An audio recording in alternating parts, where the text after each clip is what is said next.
السلام عليكم ورحمة الله وبركاته. أهلا وسهلا بيكم في مطبخ نوع صلاح. النهاردة بإذن الله هنعمل مع بعض القراص بطريقة حلوة جدا وهتعجبكم قوي ومقاديرها مظبوطة خالص. لو ده أول مرة تشوفوا قناتي أتمنى تشتركوا وتفعلوا الجرس، ولو بتتابعوني من على الفيسبوك هستنى رأيكم في الوصفة ولايك وشير. ولو حابين تشوفوا كل وصفاتي هتلاقوها على قناتي على اليوتيوب باسم مطبخ نوع صلاح. وتعالوا نشوف الوصفة سوا. معايا هنا 6 كوبايات دقيق من نفس الكوبايه دي نفس المعيار اللي انا عايرت بيها كل حاجه. ومعايا كوبايه كامله زبادي، وكوبايه كامله لبن، وكوبايه 3/4 سمن والربع زيت. ومعايا هنا معلقه كبيره بيكنج باودر ومعلقه كبيره خميره ومعلقتين كبار سكر وذره ملح. والحشوه دي اي حاجه عايزين تحشوها براحتكم، يعني ممكن تعملوا القرص محشيه جبنه، ممكن عجوه، وممكن ساده خالص. انا هحشيها عجوه. معايا عجوه اهي زي ما احنا شايفين مفرومه. انا هحط لها معلقه سمن ومش هسيحها على النار لان هي زي ما احنا شايفين بصوا سايحه يعني مش محتاجه. هضيف للعجوه معلقه كبيره سمن وهضيف لها معلقه كبيره كاكاو وقرفه، نص معلقه صغنونه، بيديها طعم حلو قوي الكاكاو مع القرفه. هنبدا دلوقتي اول حاجه نعملها. بسم الله. هضيف اول حاجه الزيت على السمن. ممكن طبعا تعملوها زبده وسمن، بس زيت لوحديه مش هتنفع. ممكن زبده بس او سمن بس، او يعني اي حاجه نخلطها بزيت بس كميه الزيت تبقى اقل من النص. انا هنا كان المفروض اضيف كل مكونات الجافه الاول. هضيف مكونات الجافه دلوقتي. بسم الله.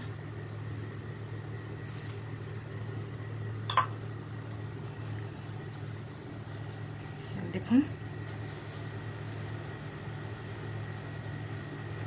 بعد كده هبدأ السمن اخلي الدقيق يتغلف كويس بالسمن.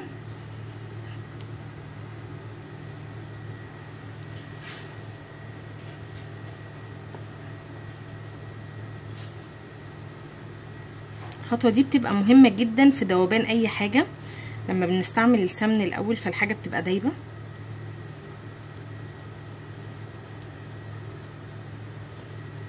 شايفين بتغلف كله بالسمن ازاي.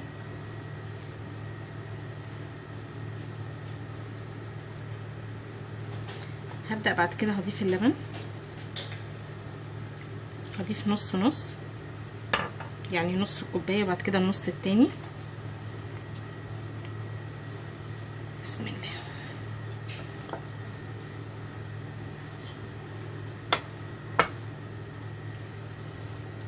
هضيف النص التاني.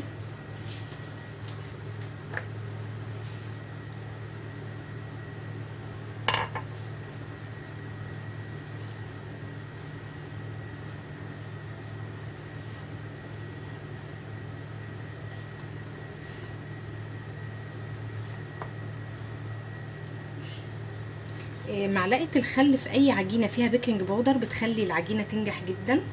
انا هضيف دلوقتي معلقه الخل، معلقه كبيره خل.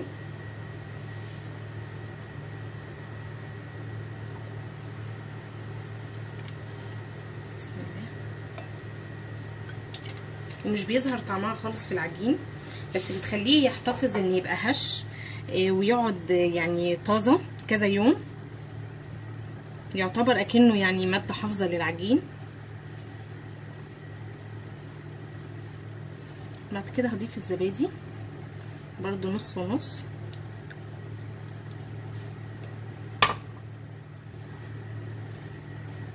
ممكن ما تعجنوش بزبادي ولبن، ممكن تعجنوه برايب. يعني هي كوبايه اللبن مع كوبايه الزبادي نفس النتيجه لو حطينا كوبايتين رايب.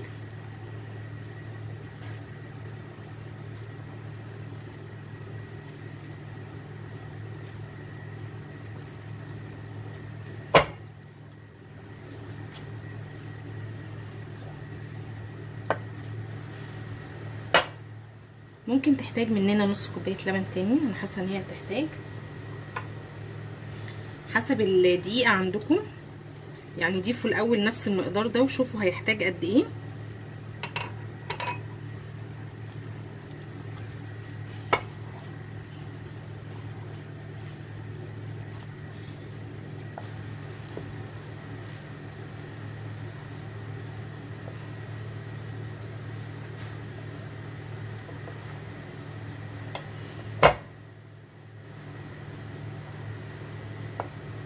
هجيب لبن كمان عشان المها بيه، لان هي يعني ما بدأتش تلم، وانا عايزاها عجينه طريه جدا، ما ينفعش تبقى ماسكه كده،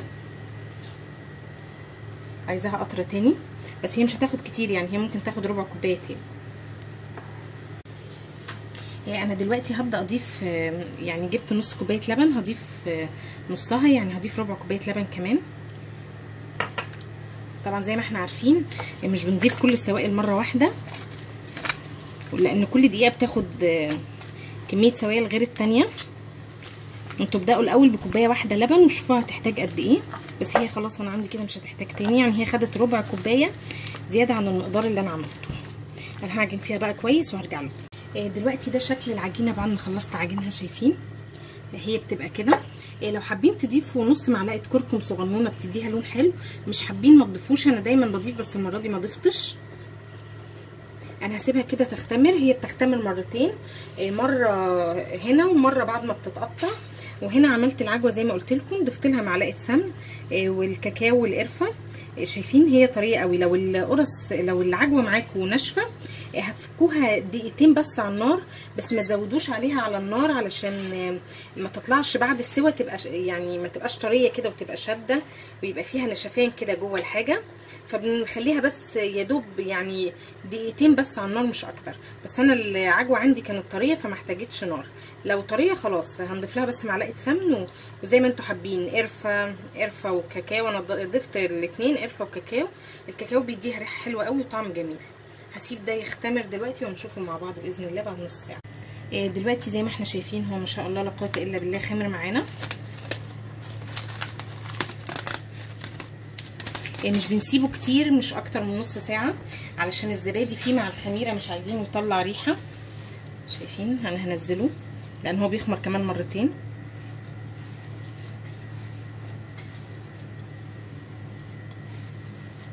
بس هبدأ بقى هنقطعه دواير الحجم اللي انتوا حابينه.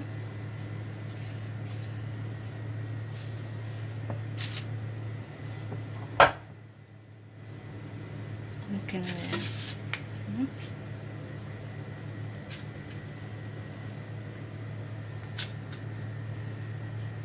كده. احنا لسه طبعا هنفرده ونحط فيه العجوه. انا هرجع اقطع الباقي بس عشان ما اطولش عليكم الفيديو. هنا بقى عشان نحشيه هنفرده كده.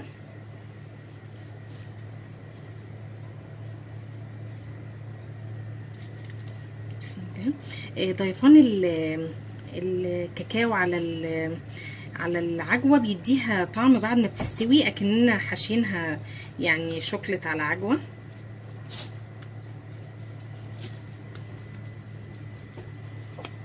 هنسيبها اهو، ده الشكل اللي هتبقى عليه. ودي لو مش هنحشيها بنبقى ظابطين الشكل بتاعها يبقى زي كده. ونعمل كمان واحده. انا ببقى مجهزاه كده عشان الايد لما بيجي فيها عجوه وبعد كده بتيجي في العجين، بيبقى العجين وهو طالع من الفرن في حاجات كده بني وزي ما تكون حاجات اتحرقت. نقفل كده كويس. والجزء اللي هو مكان القفل ده بنخليه من تحت وبنخلي الجزء المتساوي من فوق اهو. هنسيب طبعا مسافه لان هو هيكبر تاني.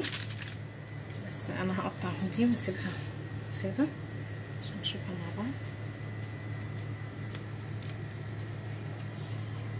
الصينيه مش بتدهن، بتتعمل عادي لان هو فيه نسبه دهون كويسه، فمش هيحصل اي حاجه لو ما دهناش. بنلفها كده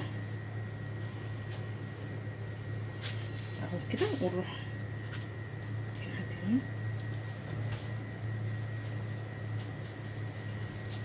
بس نديها تبطيطه كده. مش هنسيبها عاليه قوي علشان هو هيختمر في الفرن وهيعلى. ده كده في العجوه ودي الساده. هكمل بقيه الكميه وهرجع لكم. دلوقتي هو زي ما احنا شايفين خلاص انا سبته في الصواني ربع ساعه كده اختمر. هنزله بس تنزيله خفيفه كده بايدي عشان هو لسه هيزيد برده تاني في الفرن عشان ما يبقاش طالع زي الكوره.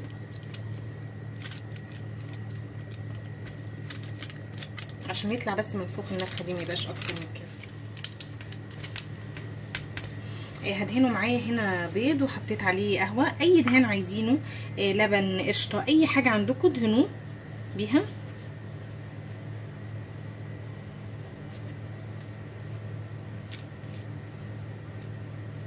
عشان مطولش عليكم الفيديو انا هكمل بعد. بصوا انا هرش عليه سمسم، وهعمل الساده هرش عليه حبه بركه عشان يبقى فيه فرق وابقى عارفاها.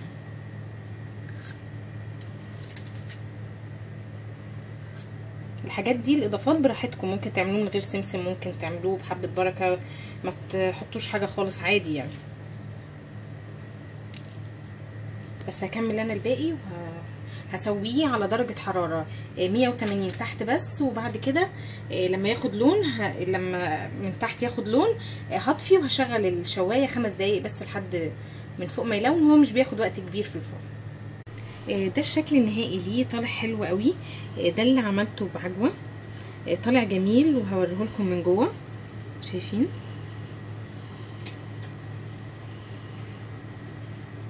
حلو قوي ازاي. وده الساده، انا عملت عليه حبه بركه علشان يبقى شكله مختلف ويبقى واضح. شايفين حلوه قوي وريحتها جميله، وهي بتستوي كانت عامله ريحه حلوه قوي في البيت. اتمنى تجربوها بالطريقه دي وهتعجبكم. لو حبيتوا تشوفوا كل وصفاتي هتلاقوها على قناتي على اليوتيوب باسم مطبخ نوى صلاح. لو بتتابعوني من على الفيسبوك هستنى ارائكم اللي بتشجعني وتعليقاتكم، ولايك وشير للفيديو لو عجبكم وحبيتوا تحتفظوا بيه على صفحاتكم.